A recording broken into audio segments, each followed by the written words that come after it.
We go to the movies to be entertained, and that much is apparent. Every year, countless blockbuster films are released to the general public, most notably through the summer movie-going months, to broad appeal and general positive reactions everywhere. Many audiences, myself included, love these specific types of genre films, as they showcase a relentless nature that you can't often find in any other films outside of this caliber. And simply put, they are a blast. These films are carefully manufactured for audience expectations, and that much is apparent. These films are relentless and carefree, packing the runtime to the brim with inspired action sequences and intrigue, truly driving home the point of why these cinematic experiences matter. Yet also, there is a conundrum within the blockbuster sphere, which has become more and more apparent as the years progress. You see, these films might be enthralling and entertaining, but in the current film landscape, this is not enough. Audiences are growing tired of films where action takes the forefront and thematic content takes a back seat, meaning many action blockbusters have fallen into a sort of self-parody trap where they replicate the successes of previous genre entries and never instill their own unique flair or angle onto the material to make these movies stand apart from each other. Yet, on the other hand, some intellectual or artistic-based action films have garnered criticism from audiences for being too methodical or slow, leading to a disconnect between what audiences want and what they get. The solution then is to find a perfect balance between the two, where the action takes the forefront of the stage, yet the thematic content also allows audiences to engage with the story on a deeper and more complex level. Yet, such a balance is a rarity to find within the action genre nowadays, as it's incredibly hard to capture both distinct angles inside of this conversation with any specific form of nuance or insight to drive the point of these films home. But, every so often, such a film does release within the blockbuster sphere, and it's to great effect overall. These are the types of films that remind audiences why the cinematic experience is something to be cherished. They drive home the impact that the art form of film can have on viewers, and the careful choreography and contemplation that goes into every specific moment of a film. And Joseph Kosinski's newest action flick, F1, is this exact type of film. To say F1 is anything other than a remarkable achievement within the action genre would be the understatement of perhaps the entire calendar year. Joseph Kosinski has proven time and time again that he's a filmmaker that truly understands the impact of action within his films. Whether it took place within the futuristic dystopian world of Tron Legacy, the cutthroat atmosphere of the US Air Force in Top Gun Maverick, or now the intense and claustrophobic cockpit of an F1 race in this film. It's clear that Kosinski understands on a fundamental level that immersion is such a valuable tool at the filmmaker's disposal, and is perhaps one of the elements that needs the most attention when crafting an action-heavy film for audience-specific standards. By placing the camera here within the confines of a claustrophobic F1 cockpit, Kosinski is allowing audiences a front seat into the fray of the action, whipping the camera around with high intensity as every small dramatic flourish is highlighted with insane impact. And this is precisely what F1 excels at as a film. This is a smart, stylish, and sleek film from the first frame to the last. Every single second of this film feels like a fine-tuned machine, which fits the nature of the film when talking about these complex race cars that rely on the perfect synchronization between individual parts in order to propel the driver across the coveted finish line. In F1, Brad Pitt stars as Sonny Hayes, a former Formula One driver who was approached by Ruben, played by Javier Bardem, who is a struggling team owner for Formula One who convinces Sonny to pursue one last shot at the famed F1 spotlight by competing on his team alongside a hotshot rookie in order to engrave his name in lights as one of the best drivers in the world. When hearing a premise for a movie such as this, the first element that might pop into the heads of some of the audience members is how generic such a premise seems at first glance. After all, it might not appear to be doing anything distinctly different from other sports dramas of this caliber, and racing movies are not a rarity to be found within the modern day film landscape. However, it's the execution of this film that truly elevates the material given to audiences in such an impressive way. Within the opening scene alone, audiences are thrust into the bizarre, loud, and often violent world of racing as we follow Brad Pitt during an initial racing run, while Led Zeppelin's hit song Whole Lotta Love blares in the background. Such a scene captures the perfect sense of confusion and paranoia that many drivers ultimately must feel as they traverse such areas at high speeds, further accentuating and immersing audiences into the headspace of Sonny as the film begins. With the introduction of Sonny to the Formula One team, an overarching confrontation begins with Joshua Pierce, played by Damson Idris, an up-and-coming rookie driver for the team who views the arrival of Sonny with nothing but disdain, concerned about his chance to prove his worth not only to himself but to the entire racing world as well, now that an experienced driver like Sonny is running the show. Yet we also see the reverse, as we view Sonny as a man grappling with how to let his past and legacy go when he believes that he hasn't made enough of a chance to prove himself. And this is ultimately what the dramatic struggle within F1 exemplifies so earnestly and effectively throughout its runtime. You see, beyond just the vibrant and flashy exterior of kinetic and frantic racing, which, don't get me wrong, is an incredible element of this film, I ultimately found myself loving F1 as an overall movie because it's the rare blockbuster that isn't afraid to explore complex thematic topics and ideas underneath its action-coded exterior. As we watch Sonny and Joshua's interactions throughout the film, it's clear that success is the name of the game for both of them, but for distinctly different reasons. Both want to achieve success to make a name for themselves, but at a different cost entirely. Both want to attain acclaim and fame out of a fear of losing relevance, but at different points in their lives and careers. Joshua is just starting out in the world of racing, and worries that if he doesn't immediately prove himself in order to stand out against the competition, that his entire lifetime of racing will be overshadowed by newer competition who black out his achievements, while simultaneously proving their worth versus his. Yet, on the flip side, Sonny is a character who has lived out his life trying to achieve success, but has never fully attained it. As his career winds to a close and his chances look more and more slim, he races to prove his legacy and attain that sense of perfection that Joshua simultaneously and similarly wants to achieve. Yet the film earnestly explores how such a pursuit ultimately makes those who want to achieve it feel hollow about what they are doing. F1 is the rare blockbuster not just about achieving your dreams and following the road to perfection, glory, and success, but also about the intrinsic idea of how to struggle with your own legacy, and when you ultimately know it's time to leave your passion and dreams behind. With Brad Pitt and Damson Idris doing incredible work playing off of each other in this regard, their characters feel fully fleshed out in every sense of the word, contributing to a sense of heightened realism that grounds the film in its emotional nuance. Yet, you might not be going to this film expecting complex thematic structure. Some audiences just want to see intense F1 action on the big screen, and these same audience members might be watching this and asking themselves, yeah, the story is good, but what about the racing sequences? And when I tell you that these moments are among the best portions of action filmmaking I've seen in some time,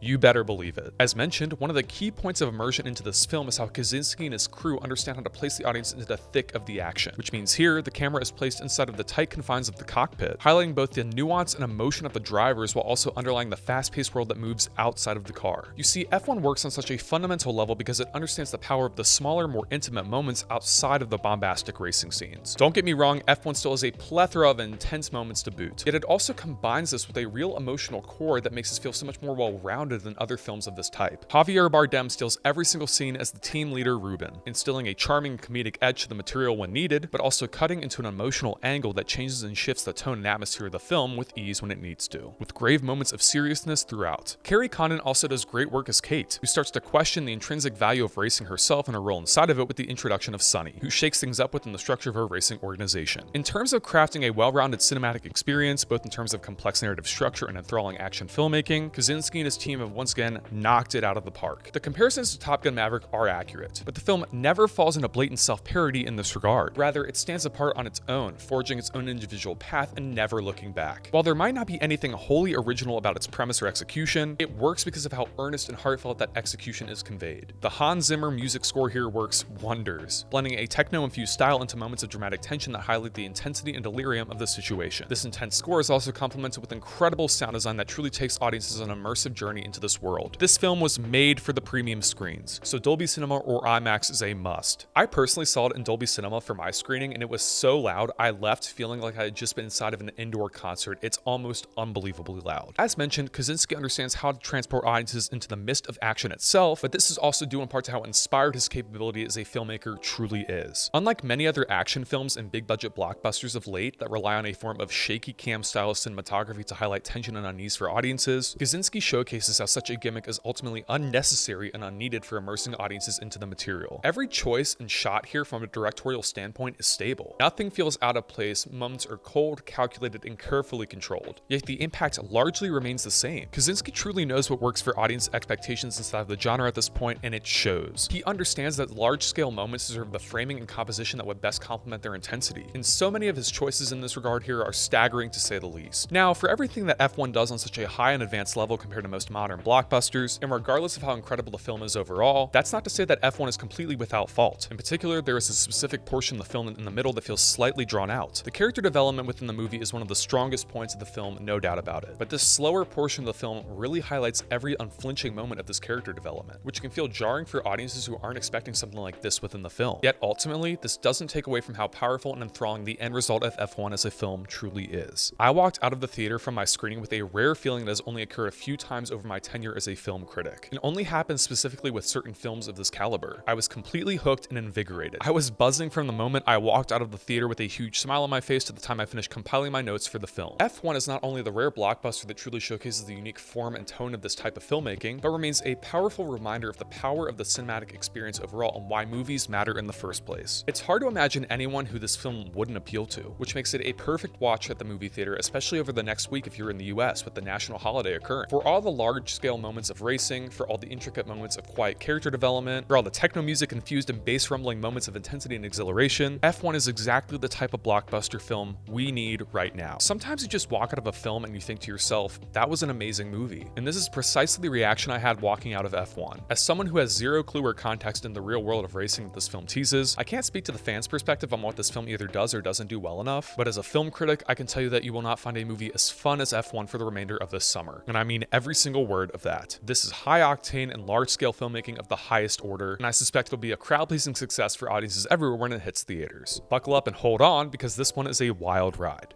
That's why I'm giving F1 a 4.5 out of 5 stars.